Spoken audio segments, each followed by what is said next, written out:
So I'm just going to walk through some of the thoughts I've had about this main house.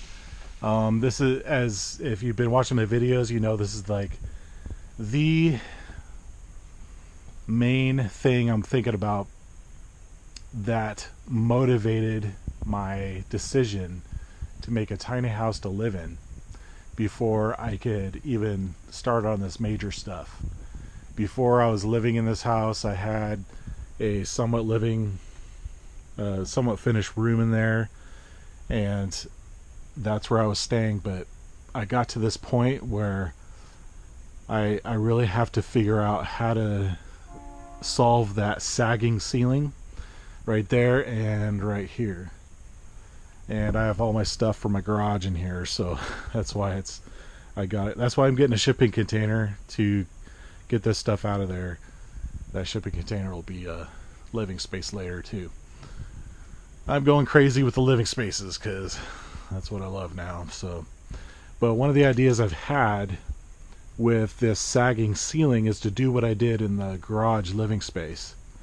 Is I would have a support that would tie up into the cathedral ceiling, whatever they call that, and then have a support that would bolt in there to the cross beam, and then I could crank it up and get it supported that way. But that would require me going into the attic or taking down some of these lath stuff and getting through the insulation that way. It's going to be one way of doing it. It would make it really good, but it's just going to be a pain in the butt to get through that insulation, and the heat up there is insane. So I'd have to do it at night or in the winter or fall or something where it's cool. That was the one idea I was toying with, because so far what they've done with this house is they just jimmy rigged everything, and so I just had layers of jimmy rigging and cracking lath or plaster that is so heavy that sometimes people get it falls off the ceiling and hits them and injures them. So it just wasn't safe, and I didn't want to keep layering on more layers of supports, and so that's where I'm at. The other idea is I could put another support just like this across. I don't think this is weight bearing, and I don't think this is weight bearing, but it does support stuff. Supports ceiling and from sagging. So I thought of doing that, and I would just have to creatively think about where I would want to partition some rooms and still have that benefit of supporting that ceiling up there. So I'm still toying with that idea to have to really think about that. But what comes first is the foundation, of course. So that's going to be just on the back burner until I could figure out this foundation. So what I've been looking at, I've really had to study this. Ever since I bought the house, I've had to study this foundation, because I just have no idea what it's doing. There's so many patching and jimmy rigging with just regular 2x4s and just stuffing in different boards and bricks, and so it's tipsy. I mean, I could wiggle it with my fingers, and this is one of the main supposedly joists that goes across there, and it's hardly doing anything. And this one was nailed, sistered up to this one, and that's a 2x4. So it's pretty insane. I'm no builder, but I could see the problems with this. So this is where I was looking, and you could see that this is the foundation that I have to work with. And I mean, this is the mortar. It's sand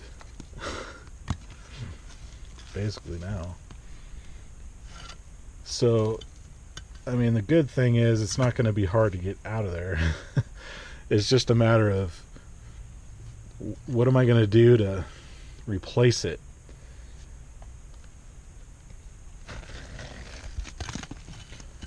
And this is I just didn't want to get started on this unless I really was sure about how a direction to go. But I'm getting closer. You can see on this east side of the house, they redid the whole foundation with cinder blocks. And so this is the only thing that's encouraging me to keep the foundation and to not tear down the house, because they've already done a whole side of the house with this. And now that this side is accessible is another reason that encourages me to keep going with some ideas, because now I don't have to dig out on the other side of the house. I could just access it here and easily just pull it off, and it's super easy. So that's the other encouraging reason. So I might just mirror what they did here and just continue with this cinder block thing idea, and then so I just have to, oh man, it's a struggle. You know, I have to methodically think this through, because I don't want to put all my time and effort into something and then figure out, oh shoot, I should have done it differently. That's why it just takes so long to make a decision on it. And I've had people come over, give me ideas, and I've talked to a lot of people just trying to think of it, what to do. And so I don't know.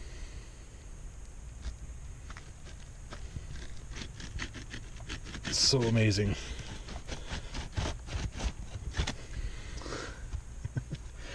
But so the other idea is utilizing these bricks for something. I want to save as much as I can with labor and materials. So if I could think of other projects that I could do with these bricks, you know, even if they're brittle or whatever, I could still utilize them for something. A fire ring around my campfire in the backyard. Or I thought of even just taking these bricks and smoothing out this area and putting them all in a row as if it's a floor. And that'll be a way to place them down somewhere, and it'll be a place to actually crawl around on if I need to get under there, or it'll be something other than dirt, and it'll save me from trying to get these bricks, haul them all the way out into the yard, and then figure out how to deal with them. So I've been thinking in that direction.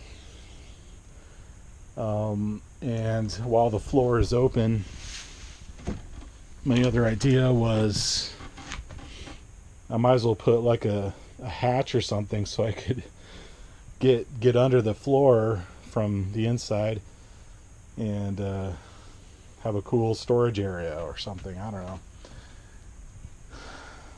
So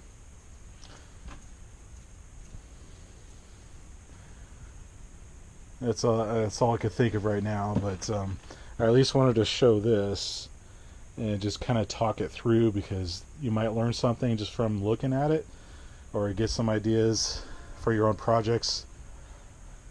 So I'm going to continue to sit on this and just see where my ideas take me. And it's kind of like when Noah was building the ark. He may not have known how to build an ark, but he at least knew to get some trees and put them all in a pile. That's the first step. So all I can really do is that maybe I could just take these bricks and put them all in a row, and that's all I know. The next step will come and I'll get the idea and go from there. That's all I could do when I'm inexperienced with doing building and repairing and stuff. Well, hopefully this gave you some ideas. I know I didn't do a lot of action with this, but we'll get to it.